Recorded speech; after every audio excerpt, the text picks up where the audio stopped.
Dan ternyata kakek benar-benar sudah meninggal. Di tengah perjalanan saat turun, tiba-tiba, brak! Jika mendengar suara gamelan Jawa, berarti penghuni alas Lalijiwo sedang ngunduh mantu.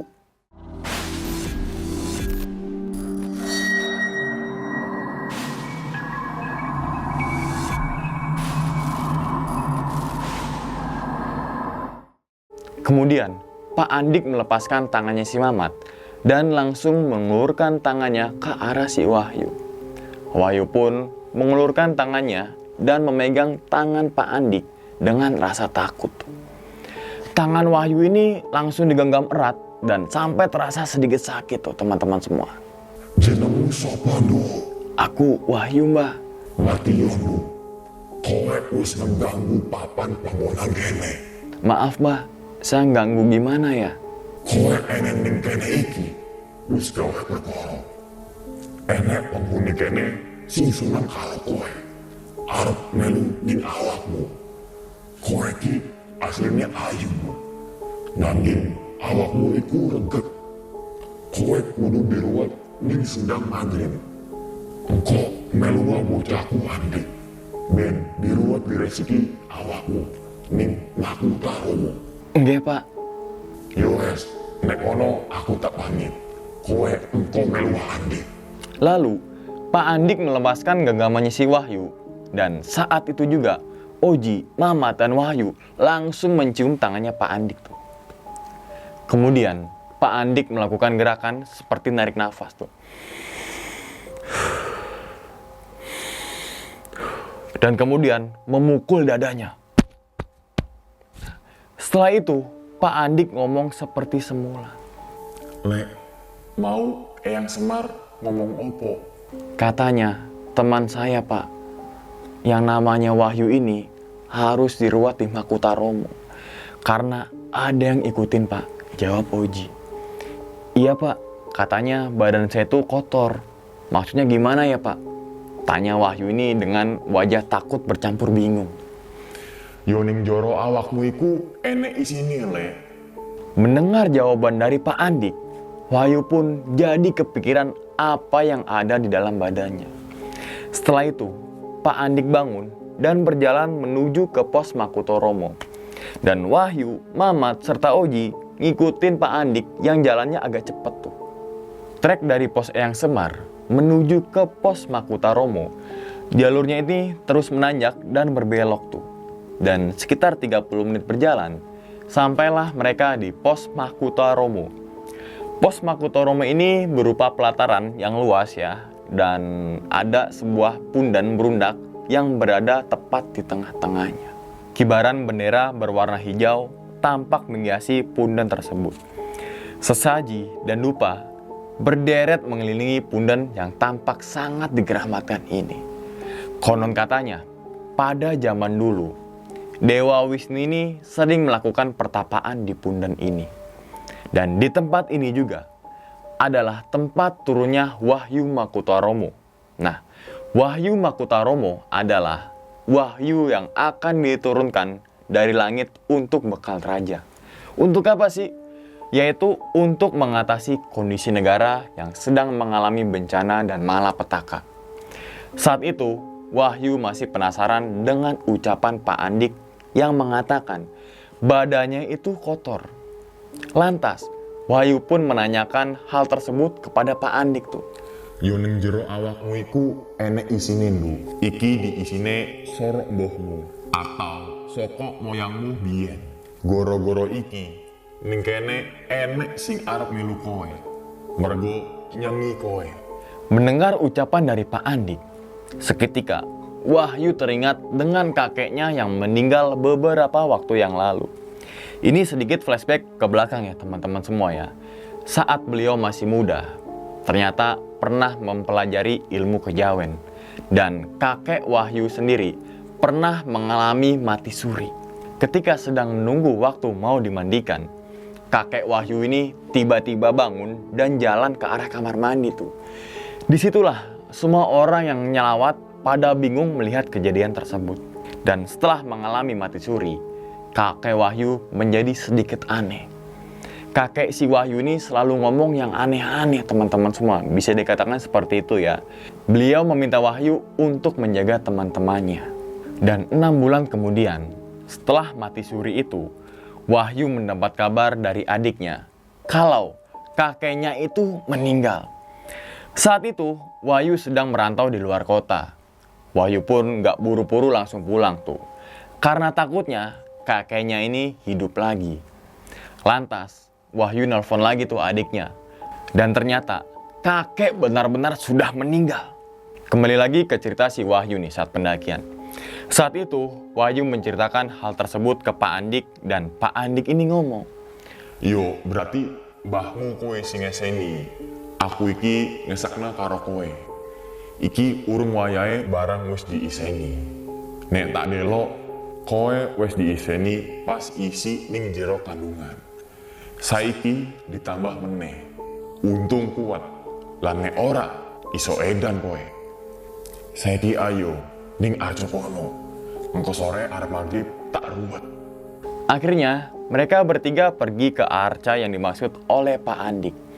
Di arca ini ada 2 batu ya yang saling berhadapan dan membentuk seperti mahkota tuh. Pak Andik dan Wahyu duduk di atas batu gitu kan. Sedangkan Oji dan Mamat diminta oleh Pak Andik berdiri di belakang si Wahyu. Untuk apa sih? Untuk berjaga-jaga kalau sewaktu-waktu Wahyu itu jatuh ke belakang. Lantas, Wahyu duduk bersila di depan Pak Andik gitu kan. Dan sementara Pak Andik mulai menyalakan dupa dan membaca doa. Lalu memegang keningnya si Wahyu. Dan kemudian ngeluarin kerisnya dan ditempatkan keris tersebut di perut si Wahyu tuh. Disitulah Wahyu langsung batuk-batuk tuh teman-teman semua. Dan setelah 15 menit kemudian, mereka kembali ke shelter yang berada di pos Mangkutaromo. Sambil nunggu waktu maghrib, Wahyu, Oji, dan Mamat membantu Pak Andik mencari kayu bakar. Di mana sih? Di dekat Candi Spilar yang gak jauh dari pos Mangkutaromo. Ketika sudah sampai di lokasi, akan terlihat juga 3 buah arca yang sangat menyeramkan tuh. Dan tepat di tengahnya terdapat jalan setapak yang menanjak dengan bebatuan yang tertata rapi. Konon, arca ini berjumlah 9 dan merupakan sosok yang menjaga daerah Candi Spilar. Dan tepat di batas jalur bebatuan, terdapat sebuah deretan patung yang melambangkan Pandawa 5. Nah, setelah terkumpul kayu bakarnya, mereka ini duduk di tangga Candi Spilar gitu kan. Dan karena Oji bisa melihat hal-hal gaib ya, akhirnya Oji nanya ke Pak Andik tuh, Pak, kok di sini kayak ada orang yang bolak-balik mulu ya? Awakmu ketok oleh ning kene iki emben jarene go kene iki enek desone. Terus ajur mego kene musibah. Cemoro sing jejer loro iku gerbangi. Jadi yo gak heran nek awakmu nyawang akeh wong ning kene. Akhirnya mereka pun cerita ke Pak Andik kalau kemarin malam bertemu sosok yang seluruh badannya itu dipenuhi bulu dan wajahnya mirip seperti kera. Dan kata Pak Andik, gunung ini memang penunggunya keturunan Hanuman dan Bambang Wisanggeni yang merupakan anak dari Arjuna dengan Batara Trisanala. Nah, setelah bercerita ngalor ngidul ya, akhirnya mereka kembali lagi ke pos Mangkutaromo sambil bawa kayu bakar tuh. Dan sesampainya di pos Mangkutaromo, Pak Andik ini ngomong lagi, Du, udah sore. Ayo saya ruwet lagi. Nanti baju yang habis dipakai mandi dibuang aja. Jangan dipakai lagi. Saya tunggu di pemandian ya. Akhirnya, Wahyu pun menghampiri Pak Andik dengan ditemani oleh Oji dan juga si Mamat. Dan sesampainya di pemandian, Pak Andik ini langsung baca-baca doa. Dan Wahyu dimandiin air kembang. Masa Allah, rasanya otak Wahyu ini berasa beku tuh teman-teman semua. Coba aja bayangin deh, maghrib-maghrib di atas gunung gak mandi aja udah dingin kan. Ini malah dimandiin. Udah gitu dikeramasin lagi. Setelah Wahyu dimandiin dengan air kembang, Mamat langsung ngasih pakaian ganti tuh. Dan pakaian Wahyu yang basah dibuang ke jurang yang gak terlalu dalam di dekat pemandian. Setelah itu, mereka kembali ke shelter. Dan di sini, Wahyu jalannya sambil gemeteran alias menggigil kedinginan tuh. Wahyu pun langsung diajak sama si Oji ya, duduk di depan api unggun. Lalu bikin teh anget dicampur tolak angin. Tolak angin bukan endorse ya. Singkat cerita, pagi tiba. Di sini Wahyu teringat kalau di saku celananya ada duit 100.000. Hai Mat, kemarin di saku celanaku ada uang 100.000. Lupa nggak aku ambil. Celananya kan dibuang di jurang, ucap Wahyu. Lah ambil ayo, lumayan tuh 100.000 buat makan sate pas turun gunung, jawab Mamat sambil nada girang tuh. Akhirnya mereka pun pergi ke tempat kemarin membuang pakaiannya si Wahyu. Dan pas mau jalan, Mamat ini ngelihat ada burung tuh. Nah, si Mamat ini jalannya sambil ngeliat burung teman-teman semua. Bukan burung sendiri, enggak. Burung itu jalan. Tiba-tiba, bruk! Ternyata Mamat jatuh ke sandung akar pohon.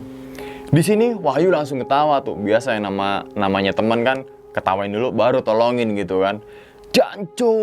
Janco, Lara gitu kan, teriak Mamat tuh. Syukurin, salah sendiri, jalan sambil meleng, ucap Wahyu sambil ketawa. Iki opo cuk? Tanya Mamat sambil ngeliatin tangannya ke arah si Wahyu ya. Gini aja, kata si Wahyu nih ya, kayaknya tai Mat. Masa sih tai? Dicium tuh tainya.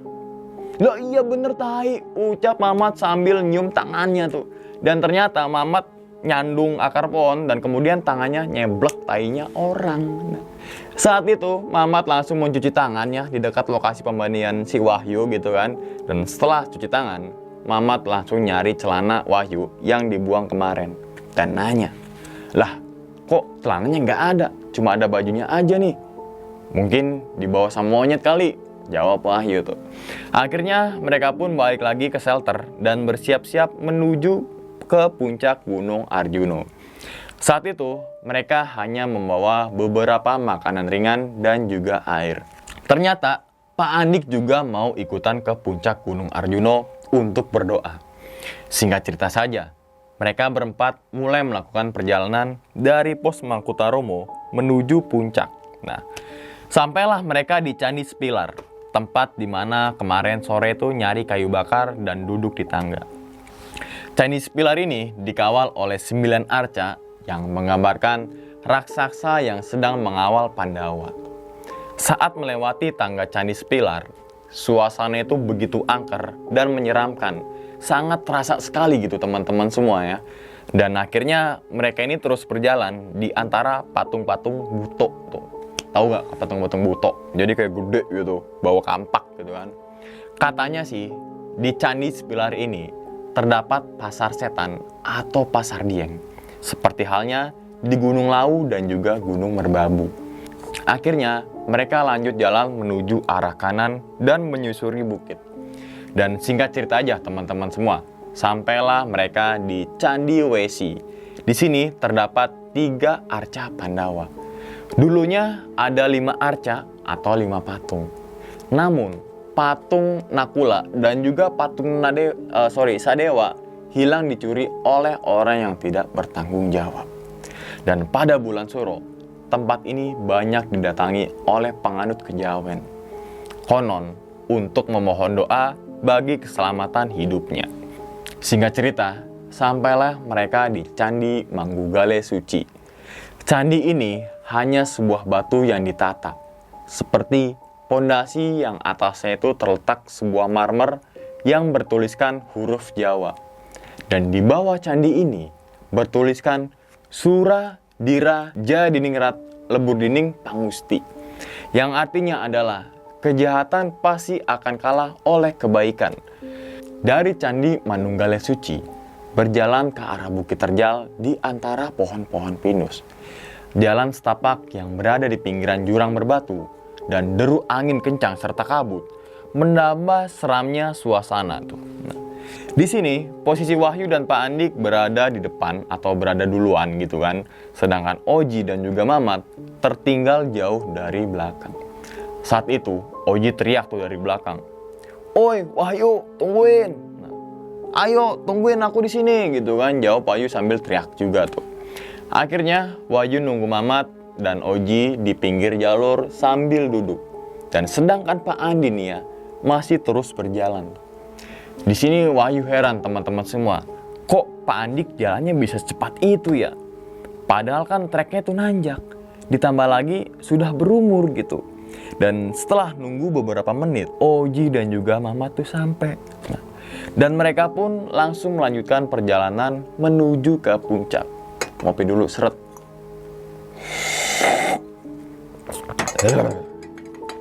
Sekitar 2 jam menyusuri punggungan bukit yang berbatu. Mereka sampai di pertemuan 2 buah punggungan bukit tuh. Sorry ya. Nah, singkat cerita, sampailah mereka di puncak Gunung Arjuno. Dan benar saja, ketika sampai di puncak, Pak Andik ini lagi berdoa dengan sangat khusyuk. Sedangkan Wahyu, Mamat, dan juga Oji hanya mengamini doa yang telah diucapkan oleh Pak Andik. Dan kurang lebih 1 jam lamanya di puncak. Akhirnya, mereka berempat turun kembali menuju ke Mahkota Romo. Dalam perjalanan turun itu, Mamat dan Pak Andik udah ngacir duluan tuh. Tumben-tumbenan Mamat ini pengen di depan ya. Dan sedangkan Wahyu dan juga Oji tertinggal jauh di belakang.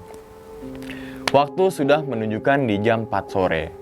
Akhirnya mereka sampai di Alas Lali Jiwo.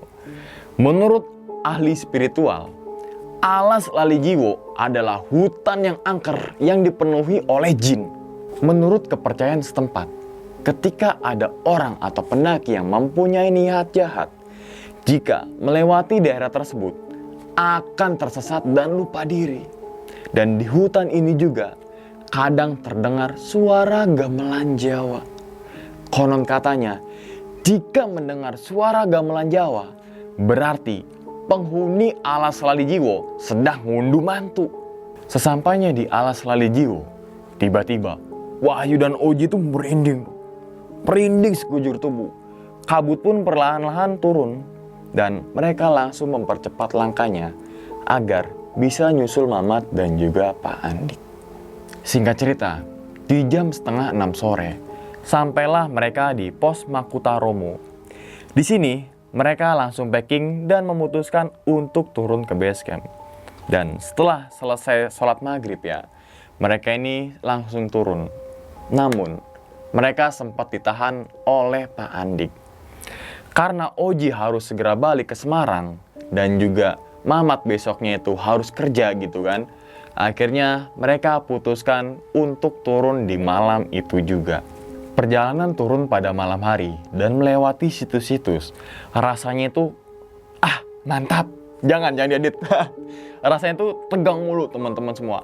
Apalagi pas lewat Pondok Rahayu yang angker. Nah, si Mamat ini kan penakut ya. Dia nggak mau jalan paling belakang dan juga di depan.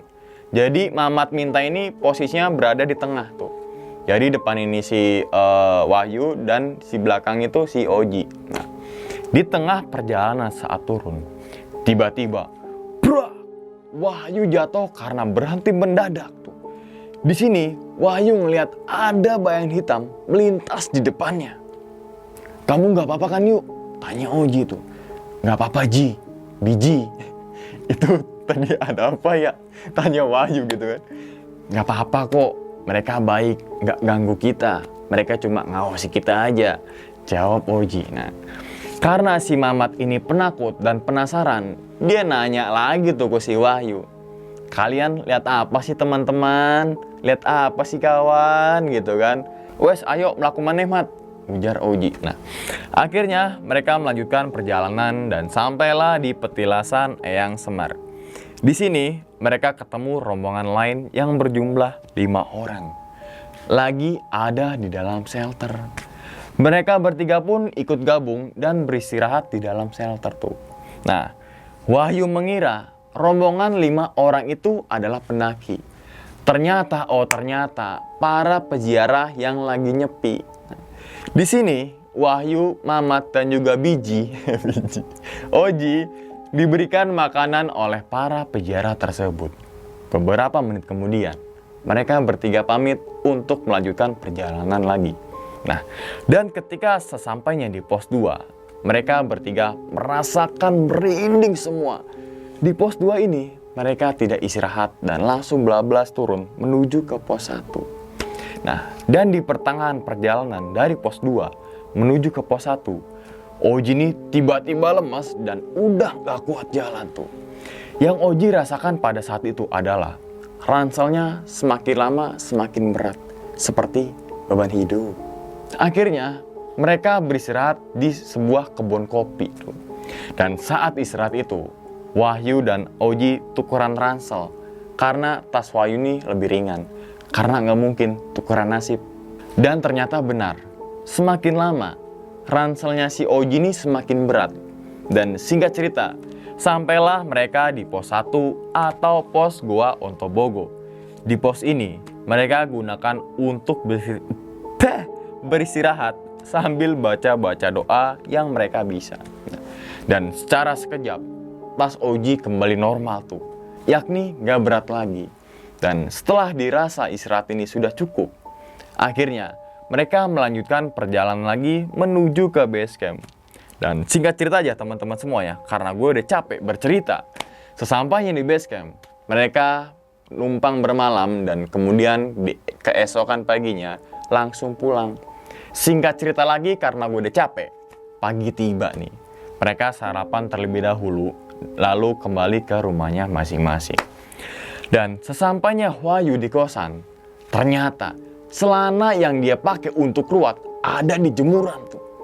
Entah itu punya Wahyu atau punya teman kosannya ya. Nah, di sini juga Wahyu nggak langsung ngambil celananya tuh teman-teman semua. Dan 3 hari kemudian celana itu menghilang tuh. Dan singkat cerita lagi, Wahyu pulang ke rumah. Dan ternyata kaos Wahyu yang dibuang ada di dalam lemari itu. Keadaan kaos tersebut masih kotor dengan bekas tanah yang masih menempel. Seperti rasa kasih sayang terhadap. Kemudian Wahyu menceritakan kepada orang tuanya tentang pertemuan Wahyu dengan Pak Andik. Dan orang tua Wahyu langsung membakar baju dan celananya. Nggak mungkin bakar Wahyu ya, karena Wahyu itu anaknya. Setelah itu Wahyu dibawa ke Kiai untuk diruqyah. Nah, itu aja teman-teman semua cerita dari Wahyu ya, ketika melakukan pendakian ke Gunung Arjuno. Apa sih hikmah yang bisa kita ambil nih? Yang pertama adalah kejawen. Kejawen merupakan kepercayaan dari sebuah etnis yang berada di Pulau Jawa. Nah, walaupun kejawen ini merupakan kepercayaan ya, sebenarnya kejawen itu bukanlah sebuah agama. Yang kedua adalah, dimanapun kita mendaki, adab itu harus dijaga. Jangan perasaan seseorang aja yang kita jaga. Dan jangan sampai ngomong sembarangan atau nyeletuk tentang peninggalan pada zaman dulu gitu. Nah, yang ketiga gitu kan. Apa sih yang ketiga nih? Setiap gunung mempunyai jiwa dan rohnya masing-masing. Dan ingat teman-teman semua, cerita dari si Wahyu ini bukan untuk nakut-nakutin teman-teman semua ketika melakukan pendakian Gunung Arjuno ataupun pendakian ke gunung manapun. Tapi ambillah sisi positifnya dan juga buang sisi buruknya. Oke, sekian aja dulu teman-teman semua ya pada video kali ini, dan nantikan video-video gue berikutnya. Hal gaib itu muncul ketika sugesti kita buruk. Wassalamualaikum warahmatullahi wabarakatuh. Selamat beristirahat.